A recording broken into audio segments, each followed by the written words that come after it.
এসেছেন জাতীয় কবিতা মঞ্চের সম্মানিত সভাপতি কবি মুসা। আজকে এখানে আরো উপস্থিত আছেন আমাদের মনিরুদ্দিন মান্না ভাই, সাধারণ সম্পাদক। আজকে এখানে উপস্থিত আছেন আমাদের ডক্টর শামসুর রহমান পিএইচডি, জাতীয় কবিতা মঞ্চের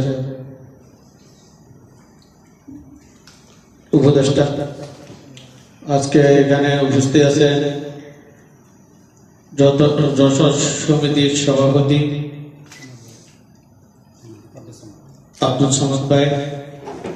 আমাদের এখানে উপস্থিত আছেন আক্তার পারভেজ, জাতীয় কবিতা মঞ্চের উপদেষ্টা। আমাদের এখানে উপস্থিত আছেন আন্তর্জাতিক আমাদের উপদেষ্টা আমাদের জাফর ভাই। আমাদের এখানে আছেন শেখ নাসের, আমার আঙ্কেল আজিম আঙ্কেল এখানে উপস্থিত আছেন। তো এখানে সবাই আজকে আমি কিছু বলতে চাই নাই, তারপর আমাকে জোর করে বলতে বাধ্য করছে। আমার কথায় কেন লাভ নাই, আমার কথায় কেউ হেদায়েত দেব আমি মনে করি না এখানে। তারপরেও আমি বলবো সবাই 5 ওয়াক্ত নামাজ কালাম করবেন, সবাই মা বাবার সেবা করবেন, সবাই 30 রোজা রাখার চেষ্টা করবেন।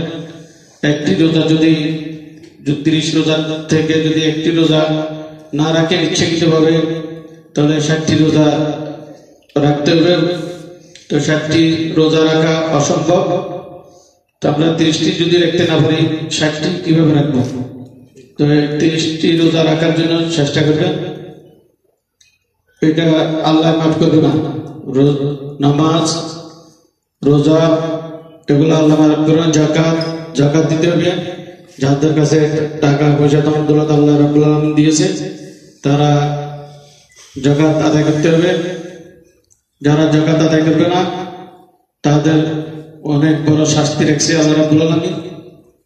তো এগুলো সবাই মনে রাখার দরকার আমি মনে করি। আরো যদি টাকা পয়সা আরো বেশি থাকে এবং অর্থ সম্পদ যদি থাকে, আল্লাহ রাসূল বলেছেন হজ করার জন্য, হজ ফরজ করে দিয়েছে যাদের কাছে টাকা পয়সা আছে। তো এগুলা চেষ্টা করবেন। আমি বলবো আমাদের আল্লাহ রাসূল যেভাবে চলছে, যে তরিকে চলতে বলছে আমাদেরকে, ওই তরিকে চলার চেষ্টা করবেন। এখানে 30 রোজার পরে 6 রোজা আছে। 6 রোজা যদি আমরা যে কোনো জনে রাখি, প্রত্যেক রোজায় অতীতের প্রত্যেক রোজায় 1 বছরের সওয়াব করে 6 বছরের সওয়াব আল্লাহ আমল নামে দিবে। তো 6 রোজা রাখারও যারা মানে যদি সমর্থ থাকে রাখার চেষ্টা করবেন। তো আমি তো গত রমজান থেকে মানে এই রমজান পর্যন্ত আমি 30 রোজা রেখেছিলাম, 6 রোজা রেখেছি আমি। তারপর সপ্তাহে 2টি রোজা করে রেখেছি। এবার আরো আমি রোজা বাড়াই দিছি। আমি আরো এখানে গবেষণা করে আমি পেয়েছি এখানে আমাদের আল্লাহ রাসূল প্রত্যেক মাসে আরো 3টি রোজা রাখতেন। ওই 3টি রোজা রাখার আমি চেষ্টা করবো। তো এই রোজাগুলো যদি রাখে তাহলে আমরা যে গুনাহ করতেছি, হয়তো আমাদেরকে একটা উসুল দেয় আল্লাহ রাব্বুল আলামিন হয়তো জান্নাতবাসী করতে পারে। তারপরে হজের সময় 9টি রোজা রাখা আল্লাহ রাসূল রাখার জন্য বলেছিলেন। তো মানে একটি রাখে 2টি রাখে, একটি রোজা 1 বছরের সওয়াব, যদি 9টি রোজা রাখে 10 বছরের সওয়াব পাবেন বিগত। তো এই যেগুলো আমরা একটা উসুলে নাও, একটা উসুলে আমরা জান্নাতবাসী হতে পারবো। এগুলা আমরা জানি না, আমরা গুনাহগার।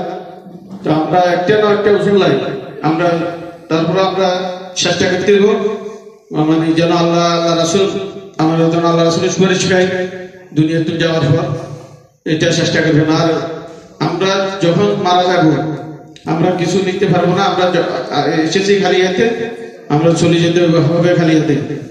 যখন আমাদেরকে কবরে রেখে আসবে, দাফন করবে। তো আমাদেরকে 3টি থেকে 4টি প্রশ্ন করবে। ওই 4টি প্রশ্নের উত্তর যদি আমরা দিতে পারি, তাহলে আমাদের যখন থেকে আমাদেরকে কবরে রেখে আসবে, দাফন করবে, তখন থেকে আমরা যদি ওই 4টি প্রশ্ন 3 থেকে 4টি হাদিসে আছে, 3টি হয়তো একটি বাড়াই বা 4টি যদি দিতে যা প্রশ্ন করে আর কি, 3-4টি প্রশ্ন করলেন, এই 3-4টি প্রশ্নের উত্তর যদি আমরা দিতে পারি, আমরা কিয়ামত পর্যন্ত আমরা গুনাহ থেকে যাব।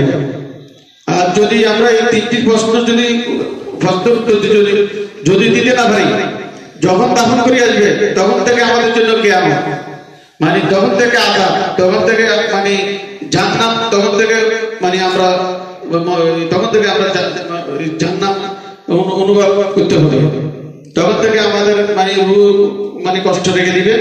তো কিয়ামত পর্যন্ত তারপরে আবার বিচার হবে, হাসরের মাঠে বিচার যখন হবে, তো যারা জান্নাতি তাদেরকে জান্নাতে নিয়ে যাবে, যারা জাহান্নামী আবার তাদেরকে আবার জাহান্নামে দিয়ে দেবে। তো এগুলা সবাই সবকিছু মেনে চলার চেষ্টা করবে।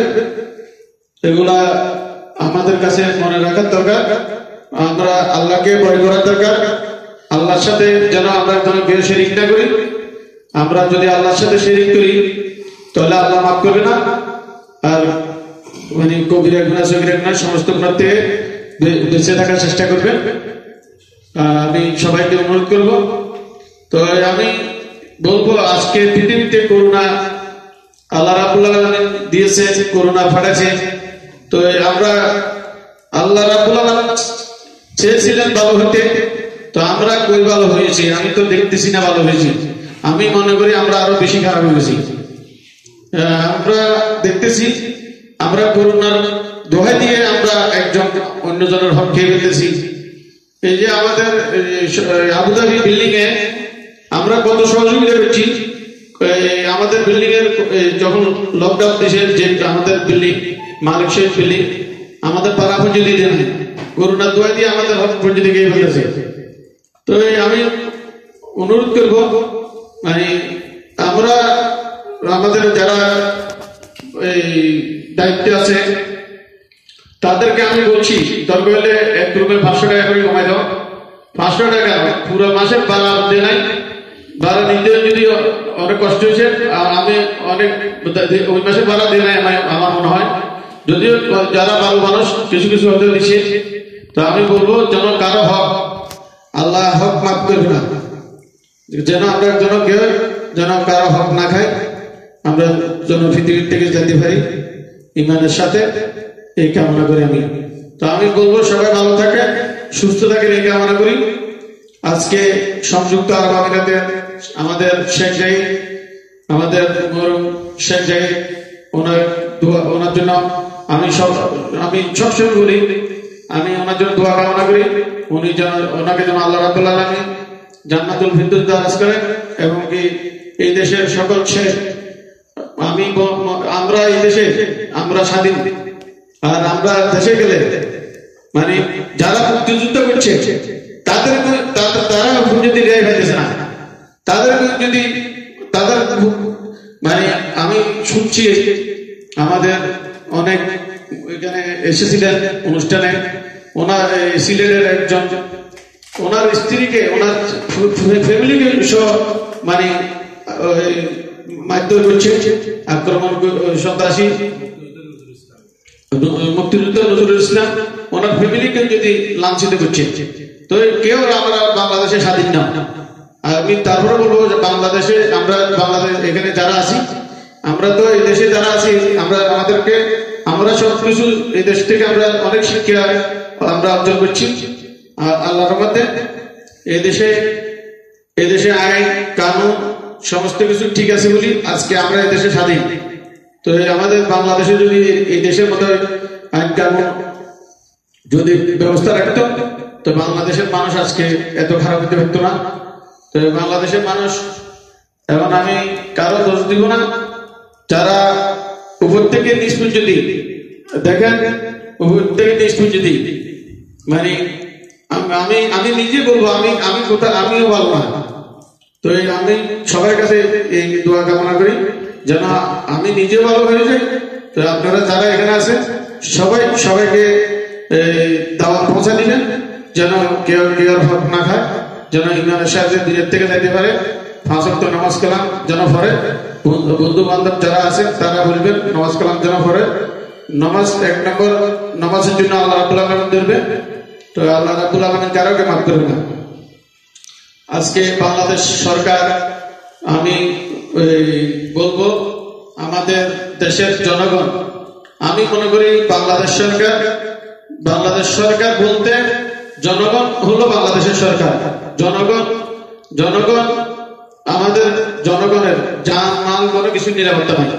আমি বাংলাদেশ সরকারকে অনুরোধ করবো তো এই জনগণের জান মালের নিরাপত্তা দিয়ে। আর আমাদের এয়ারপোর্ট হয়রানি, এটা এখনো ঠিক হয় নাই। এখন একজন ভিজিট বিষয় লোক আসতে হইলে মানে 1.5 লক্ষ টাকা কন্ট্যাক্ট করি তারপর আসতে হয়। টিকিটের পয়সা এই দেশে আমাদেরকে বিষয়তে মাত্র 1000 টাকা দিয়ে আমরা ভিসা পাই। তো আমরা ভিজিট বিষয় আসতে হলে আমরা 1.5 লক্ষ টাকা কন্ট্যাক্ট করে আসতে হবে। তো আমরা টিকিট করে আসতে পারি না। তো এখানে উপর থেকে নিষ্পত্তি সবাই মানে ঘোষ বলেন। তো আমি এটা ঘোষ আমি দিই না, আমি হাতে হিসেবে দিই। তো ঘোষ দিলে মানে যে তারও অপরাধ, যে খায় তারও অপরাধ। এখন তো আমরা আমাদেরকে জোর জবরদস্তি, আমাদেরকে বাধ্যগতভাবে আমরা দিতে হচ্ছে। আমরা যদি এই ঘোষ না দিই মানে তাহলে আমরা বিদেশ আসতে পারবো না। মানে আমি একজন আমার কাজের বলে ফ্যামিলি আমাদের বাসায় আনতে চাইছি না। যখন আমার কাছে মন্ত্রী ইঞ্জিনিয়ার আছে, এমপি ইঞ্জিনিয়ার আছে, সবাই আছে, মানে পুলিশ প্রশাসন আছে, তারপর আমার কাছে 1.5 লক্ষ টাকা চাইছে। আমি ওই যে ফালি বলি আমি আর রাখবো না। তখন আমার কাছে ঘুষ চাইছে, আমি আর আনি নাই। এখন আবার বাধ্য করবো আমি 1.5 লক্ষ টাকা দিয়া, মানে আবার ভিসা আবার বাইর করার জন্য দিছি। বাধ্যগত ঘুষ দিয়ে আনার জন্য এখন আবার অনুমতি দিতে হয়েছে আমাকে। তো সেটা আল্লাহ দেখতেছে। এটা আমাদের বাংলাদেশ সরকার এবং কি এটা প্রশাসন, এটা জবাবদিহিতা করতে হবে। আমি মনে করি সরকারকে আমি অনুরোধ করব। তো সরকার এখানে আমাদের যশোর সমিতির সভাপতি আছে, অবশ্যই উনি সরকারকে পৌঁছা দিবে আমার এই বক্তব্যগুলো। মানে আমরা তো জানি, আমরা এখানে বললে এটা সারা পৃথিবী চলে যাচ্ছে। তো এখন করোনার কারণে লাইভ দেওয়া হচ্ছে না, ভিডিও করতেছে মনে হয়। তো আজকে যদি আমার বক্তব্যগুলো সুস্থ হয়তো মানুষ হেদায়ত দিত, নাহলে একদম আরো খারাপ হয়ে যেত। তো আমি আর কি করবো, মানে আর বেশি কিছু বলিলাম না। আমি আজকে বক্তব্য দিতে চাই না। আমার কথা কেউ হেদায়ত দেবে না, সেজন্য আমি আর বক্তব্য দিতে চাইছিলাম না। আমাকে জোরজবরদস্তি আমাদের জাফর ভাই মানে বাধ্য করছে আমি বক্তব্য দিতে। তারপরে সেজন্য আমি কিছু কথা না বলি পারিনি। তো বাংলাদেশ সরকার যদি চায় অবশ্যই সম্ভব। আমরা সবকিছু সম্ভব, আমাদের পক্ষে সবকিছু সম্ভব। আমরা ক্ষমতা ধরে রাখতে পারি, কিন্তু মানে আমরা কি সহযোগিতা করতে পারি না। আজকে মানে এই যে লকডাউন দিছে, তো আমরা গরিবের কি চিন্তা করছি? গরিবের চিন্তা করার উচিত সরকারের কাছে। গরিবের চিন্তা করতে হবে, গরিবের পাশাপাশি খানা পৌঁছা দিতে হবে। এই যে কানাডার প্রধানমন্ত্রী মানে বেতনও দিতেছে, মানে ঘরের মধ্যে মানে রেস্টও দিছে, মানে সবকিছু মানে কেন্দ্র সরকার আপনারা দেখি মানে সবকিছু ঘরে পৌঁছা দিতেছে। তো আমরাও চাই আমাদের মানে কেন্দ্র সরকারের মধ্যে যেন আমাদের সরকারটা হয়ে যায়, যেন মানে আল্লাহ যেন হেদায়েত করে। উনি যতদিন বেঁচে থাকে ততদিন ক্ষমতা ধরে রাখুন, কোনো সমস্যা নাই। আমাদের সমর্থন আছে, থাকবে, কিন্তু মানে ভালো কাজের জন্য, ওনার ভালো কাজের জন্য আমাদের সমর্থন থাকবে। ওনার কোন মানে উনি যদি অন্যায় করে সেটার জবাব উনি নিজে দিলে লাগে। তো যার জবাব দিতে হবে আল্লাহ রাব্বুল আলামিনকে। সবাই ইয়া নফসি দুনিয়ার তো যখন আমরা চলে যাব, সবাই ইয়া নফসি করতে হবে। মায় ছেলের গুনার ভাগ দিবে না, স্ত্রী স্বামীর গুনার ভাগ দিবে না, ছেলে সন্তান মানে বাবার গুনার ভাগ দিবে না। এটা মনে রাখবেন। যেটা কামাইবেন 500 টাকা কামান, 1000 টাকা কামান, যেটা স্যালারি এবং মেহনত করে কামান, এটাতে পারবেন। আমি কোটি টাকাও যদি চুরি করি, এই কোটি টাকা আল্লাহ চাইলে মানে যে কোনো মধ্যে নিয়ে যেতে পারে।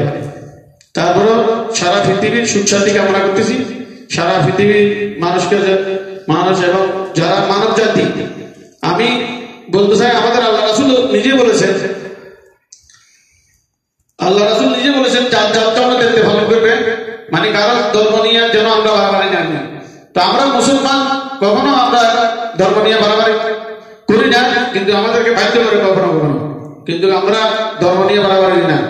এখানে আমাদের দেশে যারা হিন্দু আছে তারা মানে ইন্ডিয়া যে জনগুলো ঘুরতেছে মুসলমানের উপরে, আমাদের দেশে যে হিন্দুগুলো আছে আমরা ভাই ভাই ভাই ভাই বলতে আমরা চলাফেরা করি, ওনারা মানে আমাদের দেশের জামাই আদর ভাই। তো আমরা ওনারা আমাদেরকে মানে ইজ্জত করে, সম্মান করে, শ্রদ্ধা করে, তো আমরা ওদেরকে আমরা আদর করি। তো আমরা চাই ইন্ডিয়ার হিন্দুগুলো যেন ভালো হয়ে যায়। ইন্ডিয়ার হিন্দু মানে জয় জয় শ্রীরাম হারানিয়া গল, এই জয় জয় শ্রীরাম এগুলো ঠিক করার দরকার। জয় শ্রীরামদেরকে আমি অনুরোধ করবো যেন ভালো হয়ে যায়, যেন এখন মুসলমানদের ভাই হইতেছে জয় শ্রীরাম। এবং ইন্ডিয়ার পুলিশ প্রশাসন, ইন্ডিয়ার মোদী সরকার মসজিদের ভিতরে যাই ঢুকে বসে এসে আমি ফেসবুকে দেখতেছি।